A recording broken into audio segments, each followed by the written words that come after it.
ألم يعلموا أن الله يعلم سرهم ونجواهم وأن الله علام الغيوب.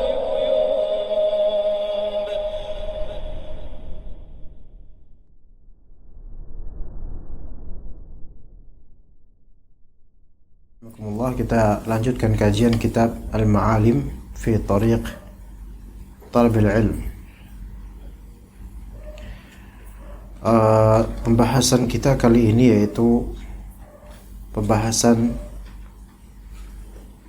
talibul ilm, penuntut ilmu, dan juga talibul ilm fi athna'il jidalil ilmi, penuntut ilmu ketika dalam perdebatan ilmiah. Ini perdebatan yang ilmiah ya. Kalau udah perdebatan mira, maka itu tidak termasuk yang terkandung di bab ini. Dibedakan al-jidal al-ilmi dengan al-mira, itu beda. Al-mira itu perdebatan yang hanya ingin menang-menangan atau perdebatan di atas kedustaan. Taib, akhi talibul ilm, wahai saudaraku penuntut ilmu, qad yajma'uka majlisu ilmin atau majlisu ilmin, bisa juga qad yajma'uka majlisu ilmin yatakhallaluhu tarhu ba'dil masailil ilmiyah. Terkadang ketika engkau berada dalam suatu majelis ilmu, dilontarkanlah di dalamnya sebagian permasalahan ilmiah allati takhtalifu fiha wijhatun nadhari man yujalisuka. Nah, kemudian di dalamnya ada beberapa permasalahan di mana engkau berselisih pendapat tentang permasalahan tersebut dengan orang lain di majelis itu. Hasba bihaitsu wa fahima kullu wahidin minhum. Ya, jadi perbedaan sesuai dengan pemahaman dan pengetahuan setiap dari yang berbicara, setiap dari orang. Fayaqumu kullun bi idla'i dalwihi hasba bahthihi wa qira'atihi. Maka masing-masing menjulurkan timbanya, yaitu menjulurkan timba. Dalu itu timba, ember, ya, untuk mengemukakan pendapatnya masing-masing sesuai dengan yang pernah ia kaji dan ia baca. Wa rubbama yasilul amru ila darajatil munadharah, dan mungkin saja perkaranya sampai pada munadharah, perdebatan. Ya, saling mengemukakan pendapat satu sama lain yang berselisih. Nah, fayabda'u kullu wahidin bi tarhi adillatihi wa ma ya'rifu fi tilkal mas'alah wa ma yu'rafu fi tilkal mas'alah. Maka mulailah tiap orang menyampaikan dalil-dalilnya dan yang diketahui tentang masalah itu. Kemudian wa hadha min jihatin, ini dari satu sisi. Wa min jihatin ukhra yaqumu birraddi ala man khalafah. Ini satu sisi, dia menyebutkan pendapat dan dalil-dalilnya, namun di sisi lain dia punya tugas untuk menjawab orang yang menyelisihinya. Itu namanya munadharah. Assalamualaikum. Munadharah ada beberapa pihak, 2 minimal. Ada 3, 4, atau seterusnya, yang mana masing-masing itu beda pendapat dan beda hujjah. Nah, setiap yang berpendapat dan berhujjah itu memaparkan pendapat dan hujjahnya serta punya tugas untuk merespon pendapat lain dan hujjah orang lain. Wa hadza la gharabata fihi wa la ajab. Hal seperti ini tidak ada yang aneh, enggak masalah. Fa majalisul ilmi la takhlu ghaliban min hadhihi al munadharat. Karena majelis ilmu pada umumnya tidak terlepas dari diskusi dan perdebatan semacam itu. Dan ini kalau kayak seperti ini dilakukan dalam mudzakarah biasanya. Biasanya para asatidz dewan fatwa diskusi seperti itu. Ya. Kalau misalnya majelis ilmu seperti ini jarang. Karena satu arah. Karena antum datang dalam rangka menuntut ilmu, bukan untuk mengemukakan dan memaparkan pendapat antum. Tapi ketika dalam suatu madrasah atau didikan dari seorang syekh atau ustadz yang pengen murid-muridnya berkembang ilmunya, kadang murid-muridnya ditugaskan. Ya. Sebagaimana kami dulu di Libya seperti itu. Antum misalnya pegang pendapat mazhab Hanafi misalnya, antum pegang pendapat mazhab Syafi'i, antum nanti pekan depan kemukakan semuanya dan siap-siap mempersiapkan semuanya munadharah. Itu diskusi ilmiah. Latihan. Namun hal ini hanya ada pada madrasah-madrasah yang serius.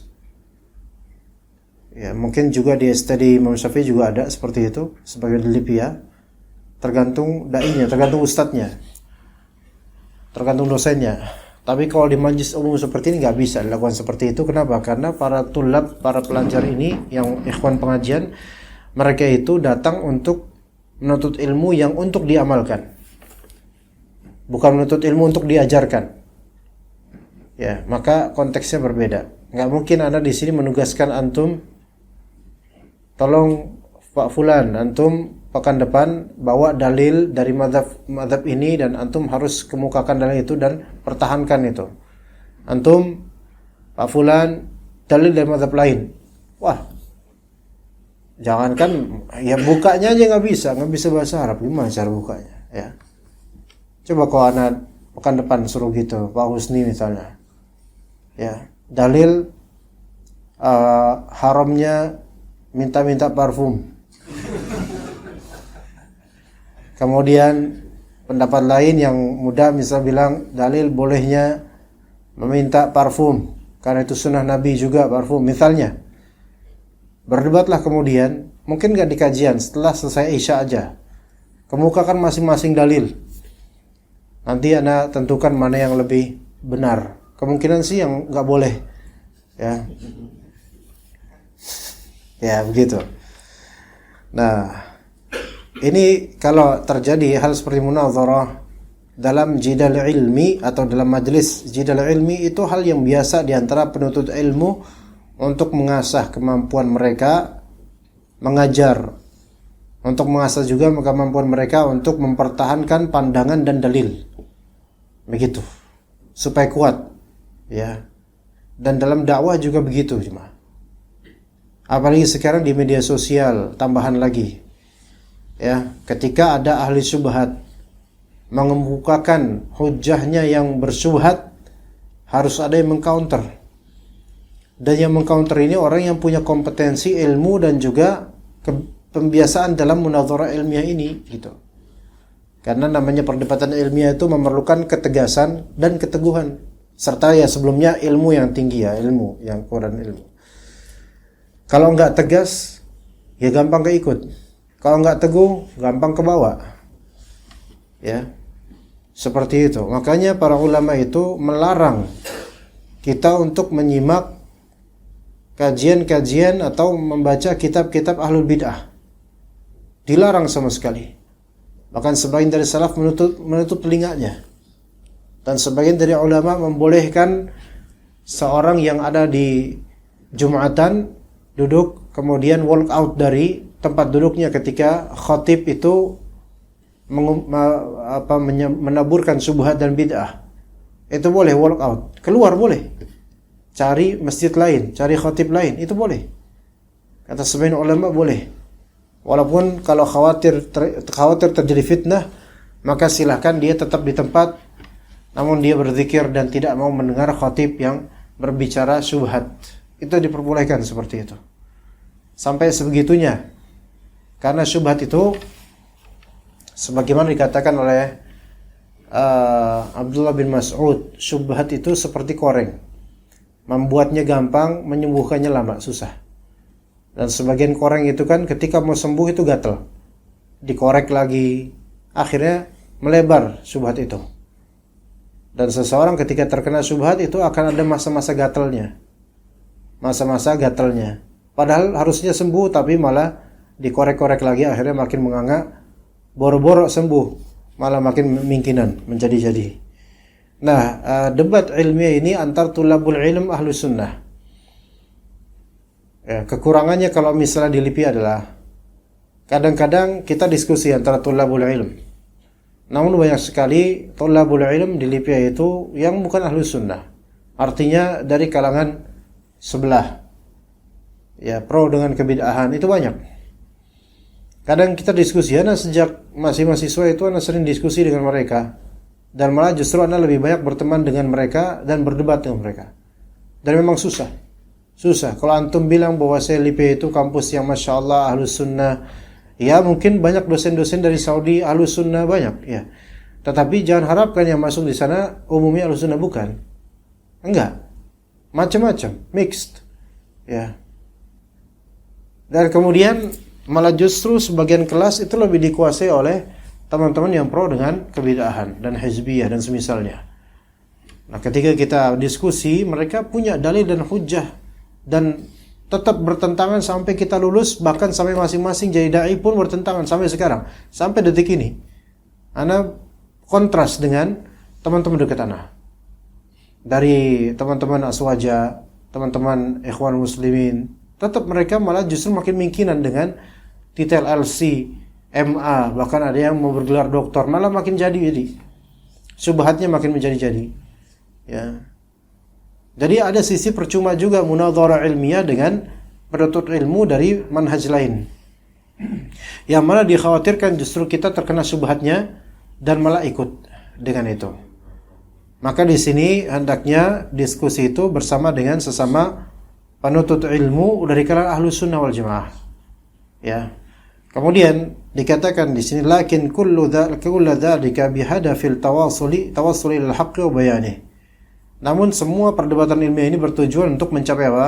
Suatu kebenaran dan menjelaskan kebenaran. Itu tujuannya. Tujuan intinya itu. Wa tajurru wa min thamma ruju'ul mukhalifina ilaihi.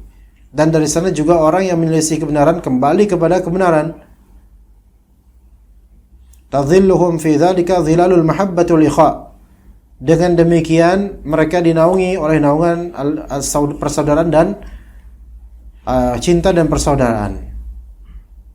Wa hakadha kanat majalisu salafina ba'dihim.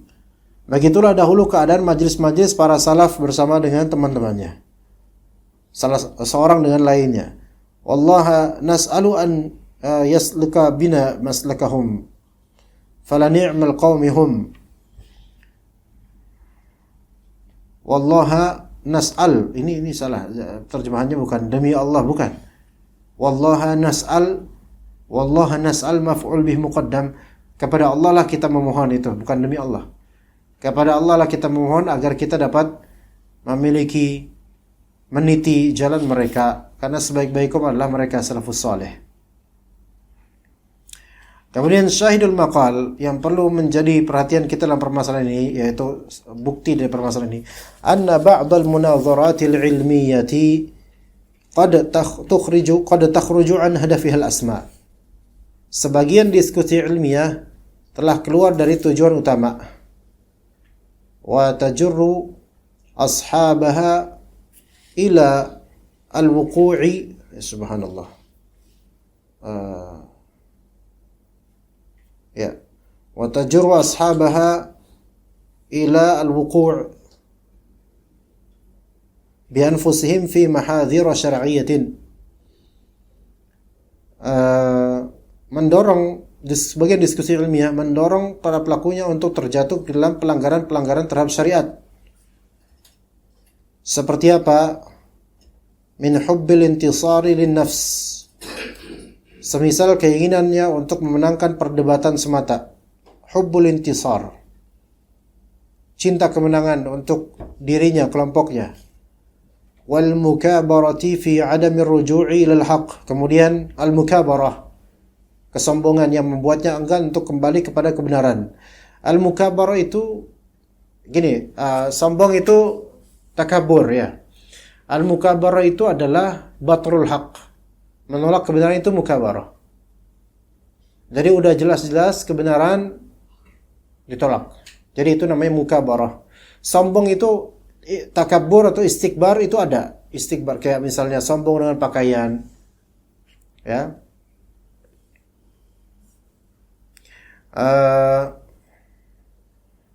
Sombong dengan pakaian, sombong dengan raut muka. Nah, ini namanya istikbar atau takabur. Kibria. Ya.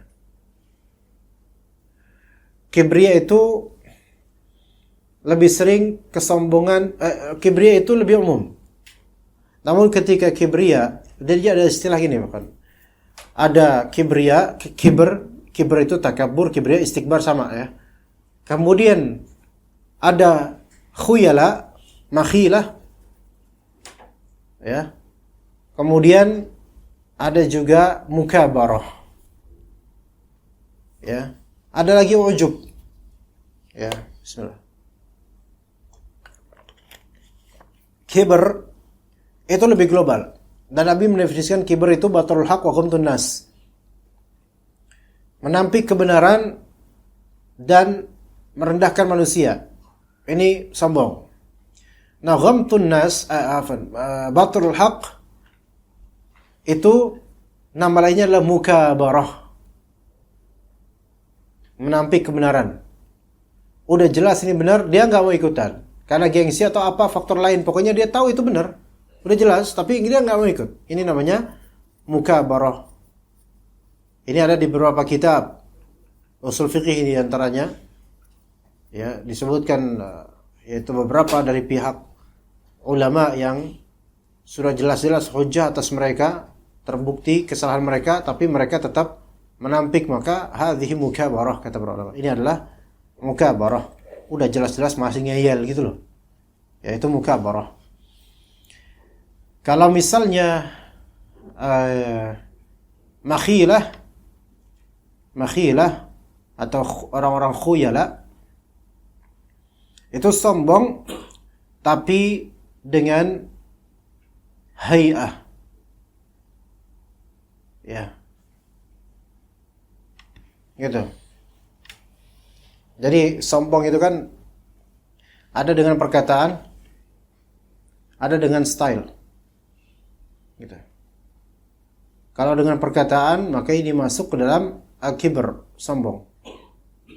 Dengan perkataan, kibriya. Kalau dengan hay'ah, style, bentuk, maka ini masuknya makhilah. Ya. Karena Nabi SAW mengatakan kulu washrabu walbasu min ghairi sarafin wala makhilah. Makanlah oleh kalian, silakan. Minumlah oleh kalian, silakan. Berpakaianlah oleh kalian, silakan. Tanpa israf, berlebihan, dan tanpa makhilah, kesombongan dari segi fashion. Jadi makhilah itu sombong tapi dari segi hay'ah, penampilan, appearance itu loh. Tato itu masuk ke kiber, ya, tapi dia lebih dekat disebut khuyala, makhilah. Baju, celana, makanan, bisa seseorang sombong dengan makanan, bisa. Dengan minuman, bisa dia sombong dengan minuman. Padahal dia nggak berkata-kata, namun dia sombong dengan itu. Itu masuk dalam kesombongan. Taib, itu yang dari segi itu ya. Nah, hay'ah juga termasuk khuyala. Namun yang syar'i yang bolehkan yaitu berjalan dengan jalan tegap dan sombong ketika berperang atau menghadapi musuh. Maka Nabi SAW mengatakan inilah cara jalannya penghuni neraka kecuali dalam keadaan seperti ini, yaitu dalam keadaan perang. Maka boleh seperti ini. Jadi ada beberapa makhilah atau kesombongan di beberapa konteks yang membutuhkan itu, dan itu syar'i boleh, seperti peperangan. Ya. Taib, bagaimana dengan diskusi ilmiah? Maka kesombongan itu tidak boleh. Ya. Yang boleh adalah mengangkat kebenaran, bukan mengangkat diri. Ya, bukan mengangkat diri, mengangkat kebenaran. Jadi kebenaran yang diangkat. Bahkan dalam peperangan, asalnya seseorang itu tidak boleh mengangkat diri, melainkan yang diangkat adalah kebenaran. Makanya Nabi SAW ketika ditanya pada beliau, "Ya Rasulullah, orang ada yang berperang karena ta'assub, fanatisme golongan atau ras. Ada yang karena kemarahan, ada yang karena ini, ada yang karena itu. Mana yang Rasulullah yang fisabilillah?" Maka kata Nabi SAW, "Man qatala litakuna kalimatullahi hiyal ulya fahuwa fisabilillah." Barang siapa yang berperang dengan tujuan untuk mengangkat kalimat Allah setinggi-tingginya, maka dialah yang fisabilillah. Kebenaran. Makanya atribut-atribut itu hanya wasilah yang di peperangan syar'i itu dibolehkan untuk seperti kesombongan, tapi kalau dalam munadharah ilmiah itu tidak. Seseorang ketika memakai atribut, tapi kalau bermaksud bukan kesombongan, melainkan maksudnya adalah supaya lawan itu mengerti bahwasanya lawan diskusinya ini memiliki gelar. Kalau tujuannya murni hanya itu dan bukan ditujukan untuk merasa diri hebat, maka itu nggak masalah. Seperti misalnya si peserta debat ini dia dibubuhkan namanya doktor atau profesor. Maka seperti ini kalau niatannya hanya untuk memberitahu bahwasannya saya sudah belajar loh, maka itu boleh. Adapun kalau tujuannya adalah untuk membanggakan diri, maka ini termasuk kibr. Waalaikumsalam warahmatullahi wabarakatuh. Ya, karena beliau sudah datang, maka mungkin bisa dipersilahkan beliau untuk mengisi.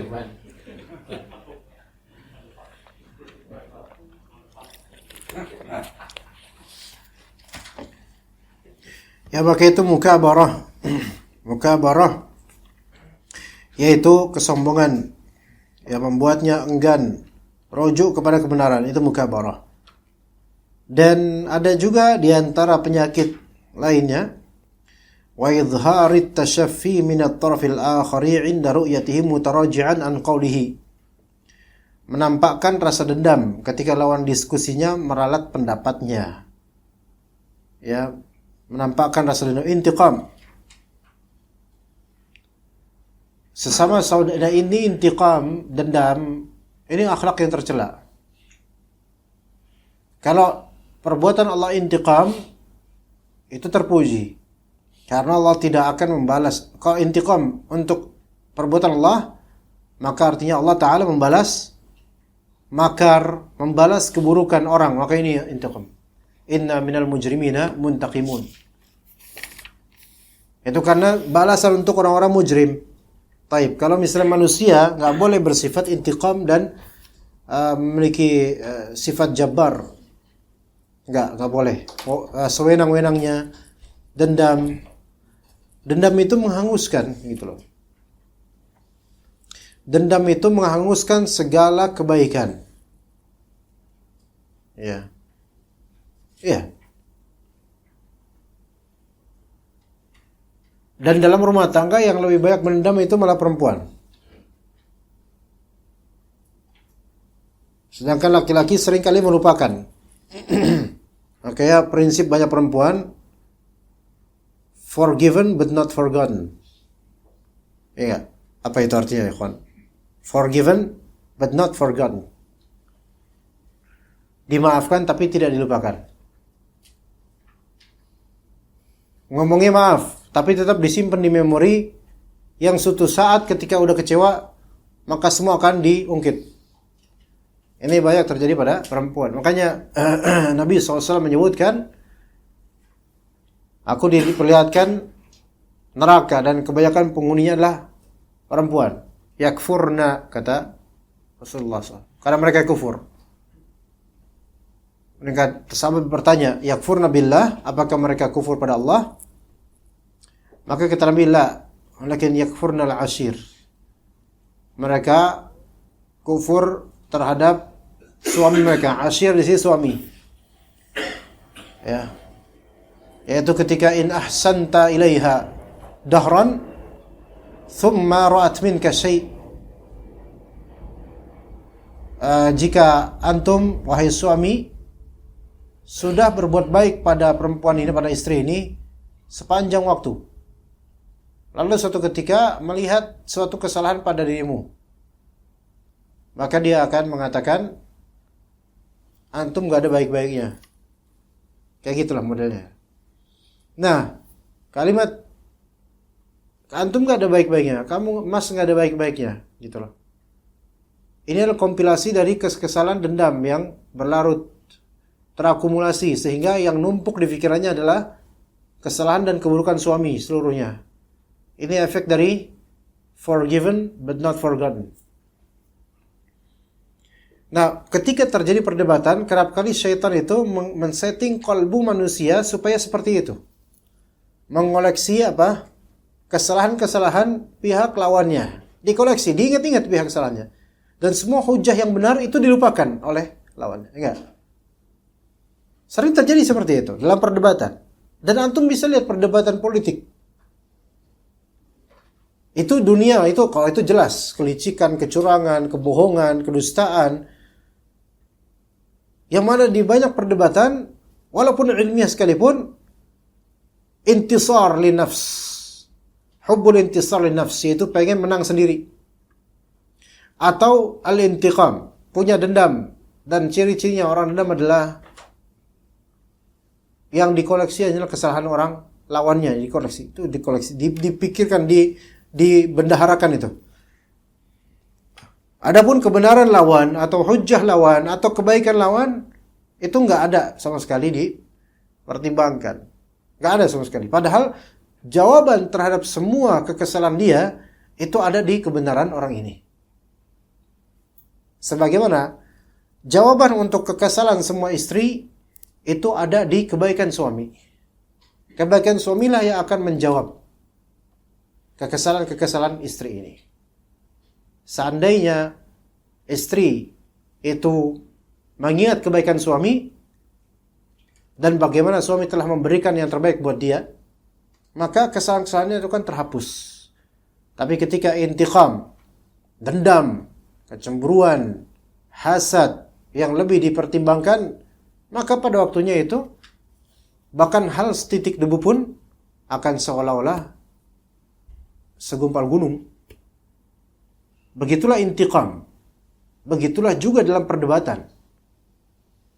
Semua ditulis. Makanya di perdebatan kadang-kadang seseorang itu mungkin asistennya atau apa, dia nulis. Tapi yang ditulis apa? Kesalahan lawan. Dikoleksi, dikumpulkan. Kesalahan lawan. Ya, begitu. Ditulis. Kesalahan lawan. Ya. Itu dalam perdebatan ilmiah maupun perdebatan politik.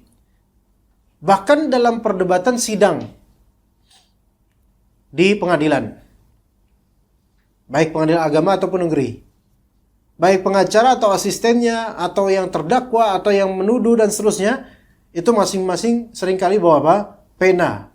Untuk suatu ketika kalau ada nih poin yang salah dari dia, dicatat. Nanti bakal dicecar. Nah itu seperti itu. Inilah perdebatan yang tujuannya hanya untuk menjatuhkan, bukan untuk memenangkan kebenaran, melainkan menjatuhkan lawan dan memenangkan kita. Ini bukan diskusi namanya. Bahkan ini bukan perdebatan ilmiah yang sehat namanya. Ini sudah disebutkan al-mira. Al-mira. Al-mira. Kalau al-mira sudah tidak akan pernah sehat al-mira itu. Bahkan kalau seseorang punya niatan hanya untuk menang saja, itu sudah masuk dalam al-mira. Antum berhadapan dengan orang yang cuma pengen menang, maka yang terjadi al-mira. Antum kalau misalnya memutuskan diri atau menghindar dari al-mira, maka ada ganjaran yang Rasulullah janjikan buat antum. Bismillah. Apa kata Nabi SAW? Ana za'imun bibaitin fi rabadil jannati liman tarakal mira'a walau kana muhiqqa. Ana za'im itu penjamin. Aku adalah penjamin dengan sebuah rumah di tepian surga bagi seseorang yang meninggalkan al-mira' walaupun dia itu benar. Syuf. Meninggalkan mira' walaupun dia itu benar. Karena mira' di antara contohnya, di antara bentuknya adalah ketika antum benar, antum mendiskusi atau antum menghadapi sidang di pengadilan dan antum tahu lawan antum baik pengacara orang atau orangnya langsung itu adalah orang yang hanya ingin memenangkan egonya atau ingin memenangkan kesombongannya belaka.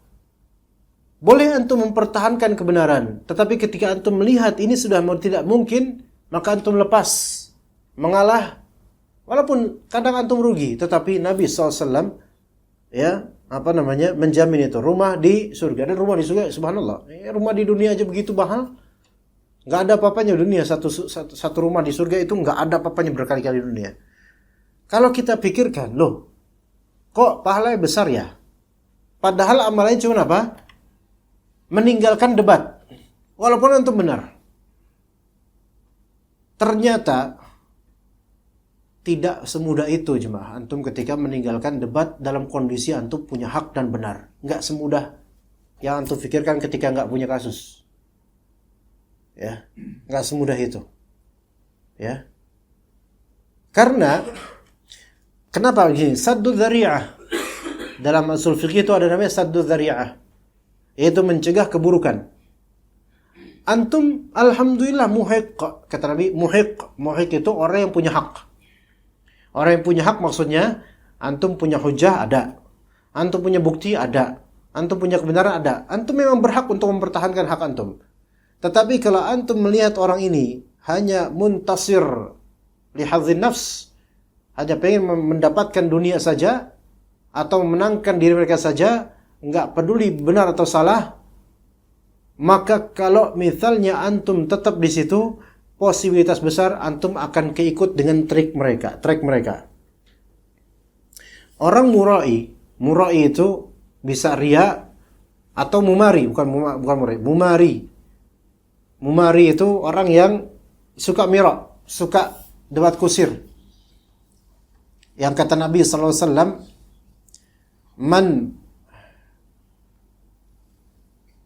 Man talabal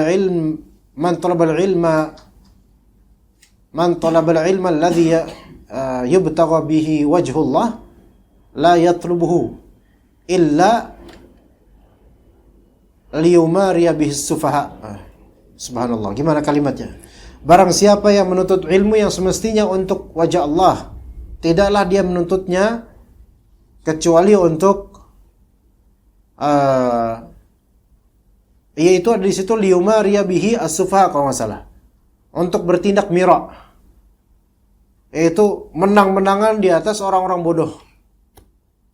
Anda takut salah ini hadis Nabi soalnya.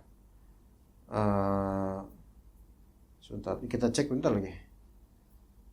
Liyumariya, liyumariya bis-sufaha. Ini katakan sini.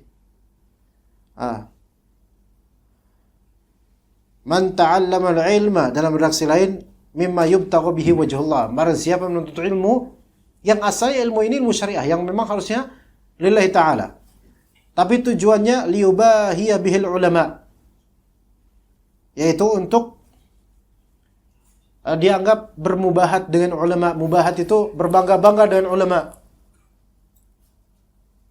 Ini termasuk panitia-panitia kajian yang pengen foto-fotoan aja mau Ustadz Kibar. Jadi untuk ilmunya untuk itu. Untuk bermubahat, untuk menandingi ulama gitu loh.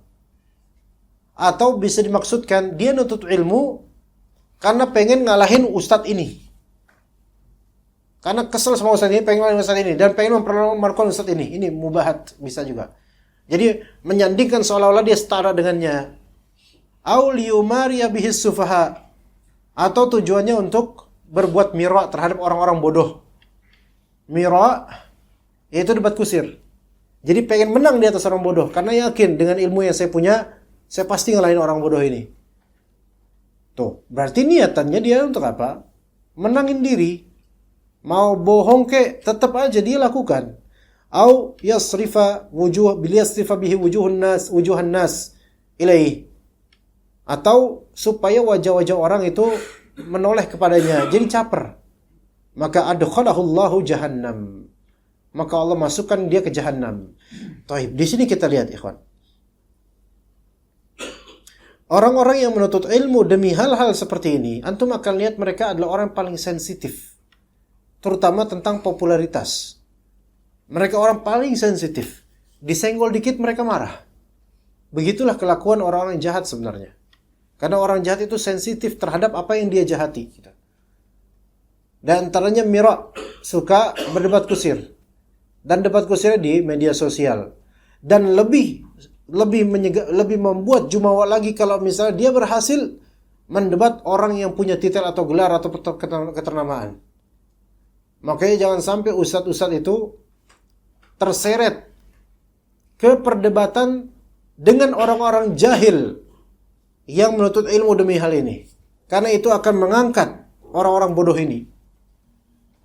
Dan ustadz itu akan terperangkap kemudian. Maka Imam Syafi'i mengatakan, aku berdebat dengan orang bodoh gak pernah bisa menang.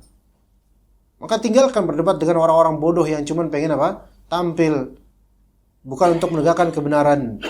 Maka Mira ini bahaya sekali. Efeknya itu bahaya.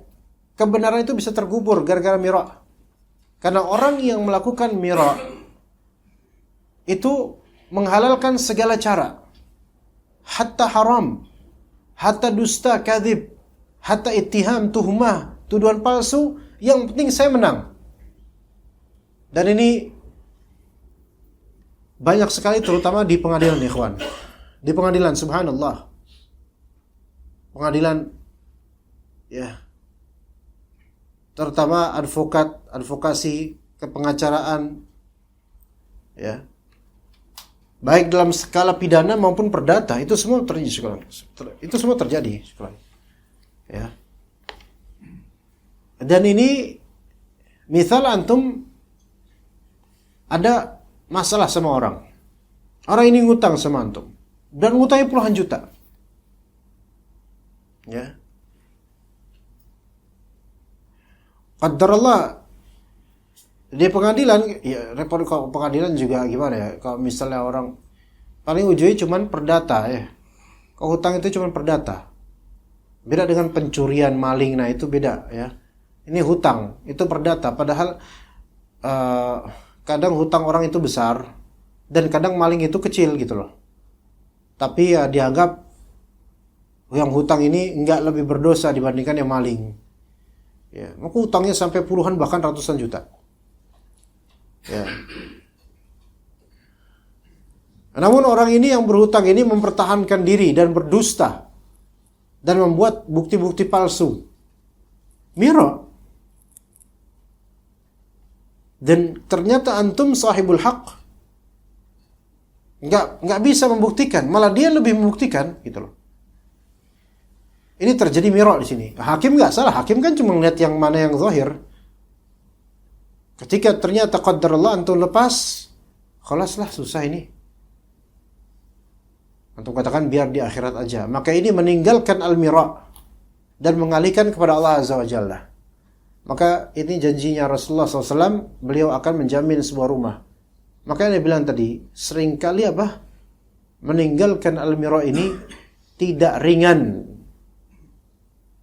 Bahkan bukan hanya harta. Antum punya kebenaran, antum tahu antum benar, dalil antum benar. Orang ini tetap ngeyel, ngotot. Antum gak ini. Ini, gatel hati itu. Kepikiran, sampai sholat kepikiran. Karena saya yang benar, subhanallah, orang itu kok kayak gitu ya. Astagfirullah, tinggalkan. Meninggalkannya itu lebih afdal, jauh lebih, bahkan kadang wajib. Kalau antum nggak bisa, nggak mampu lagi ngelawannya, bukan karena antum nggak benar, tapi memang ini orang ini segala cara. Maka ini saddu dzari'ah, menutup pintu keburukan. Karena ketika antum terhasut dengan ini, maka bukan tidak mungkin antum akan bisa lebih parah daripada orang itu. Malah justru antum akan dusta juga. Maka menyelamatkan diri walaupun disalahkan padahal antum benar itu lebih afdal. Dan Allah Ta'ala akan menampakkan kok nanti pada waktunya. Minimal dan yang paling besar adalah di akhirat. Ya begitu ya ikhwah sekalian.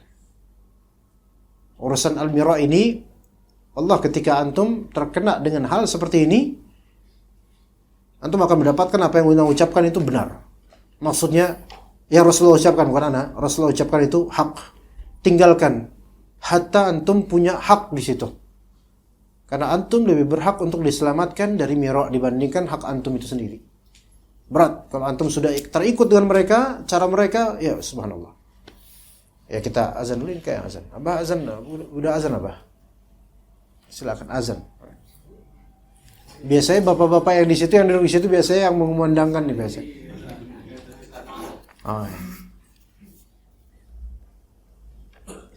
Taib, al-mira ya ikhwan, itu membuat kalbu seseorang itu tidak bisa tenang.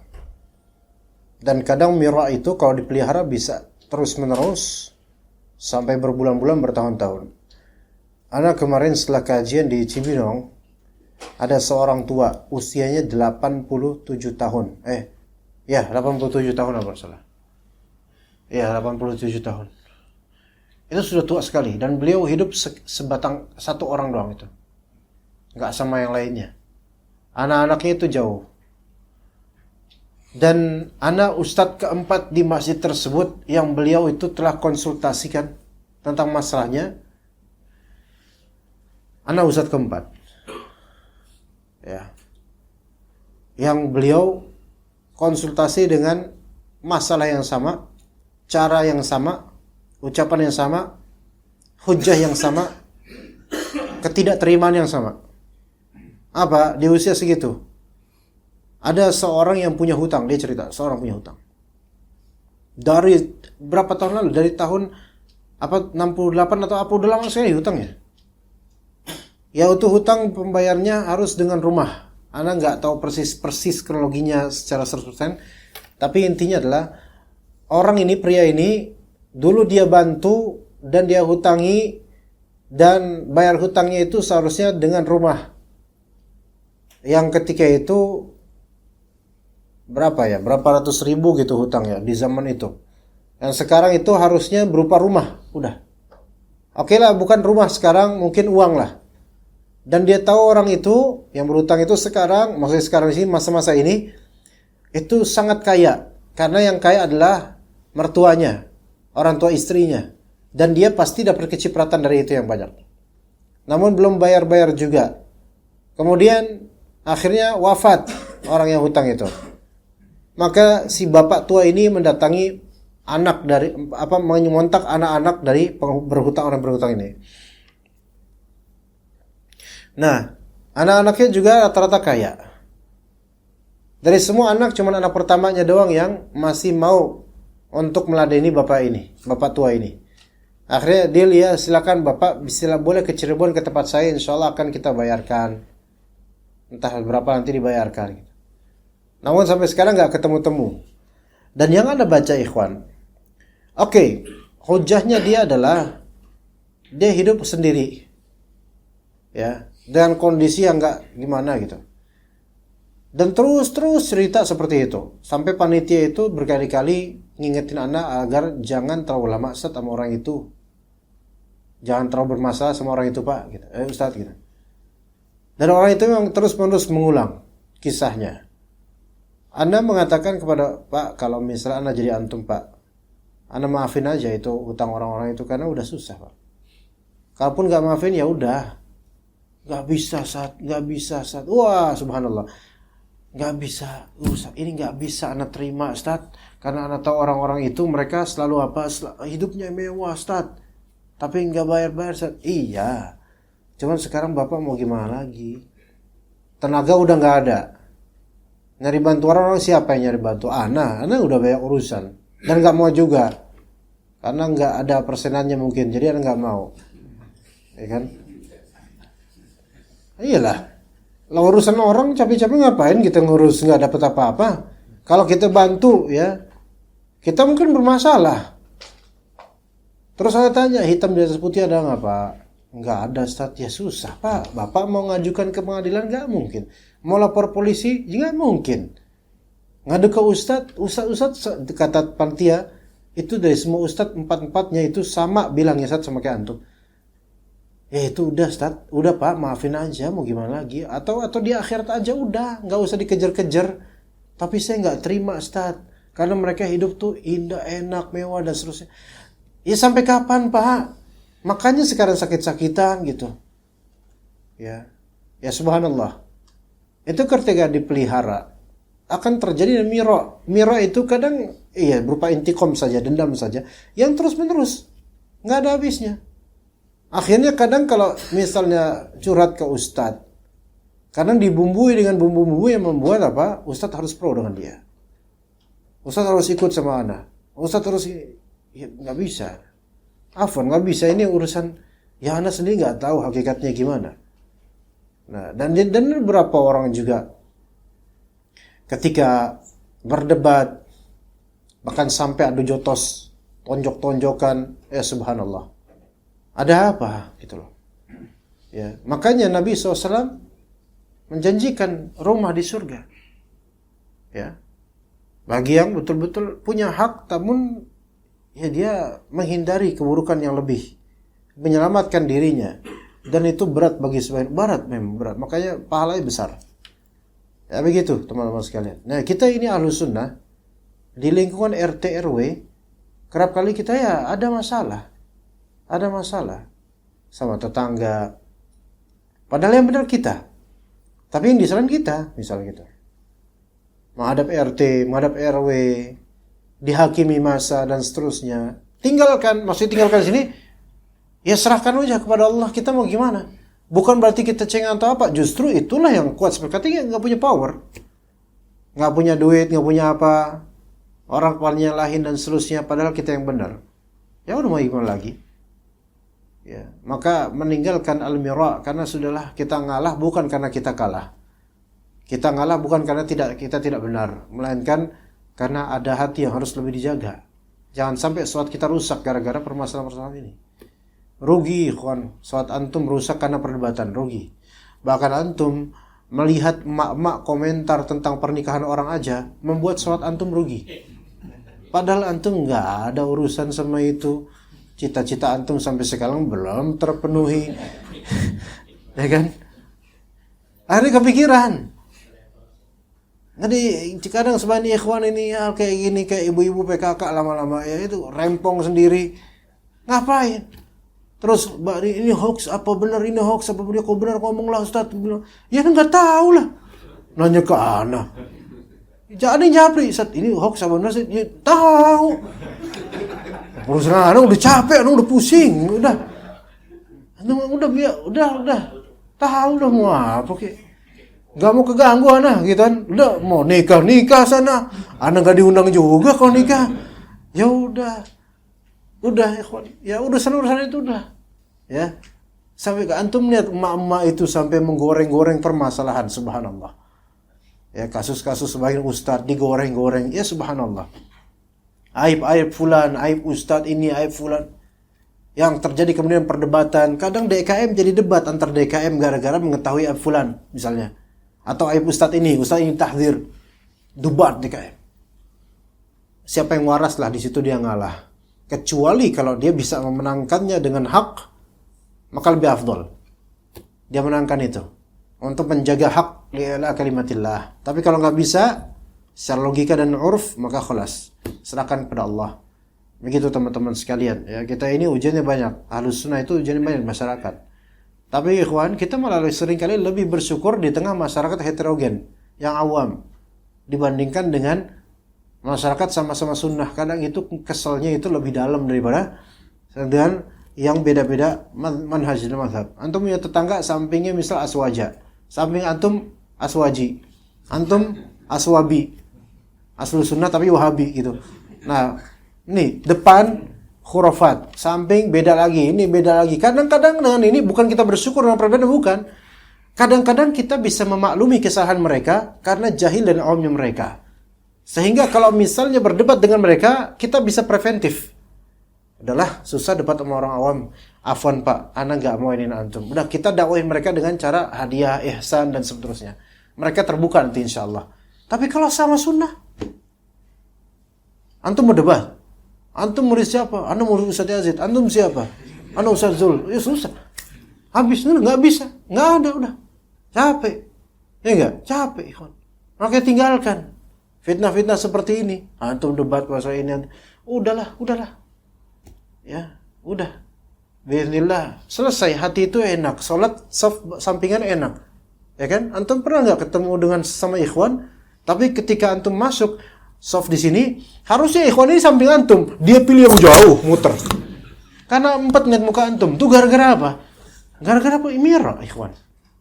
Jadi persaudaraan kita tuh lemah jadinya, subhanallah. Itu keburukannya. Maka siapa yang mengalah demi menjaga kebaikan, maka insyaallah ganjaran ada pada Allah Azza wa Jalla. Ya begitu ya ikhwan.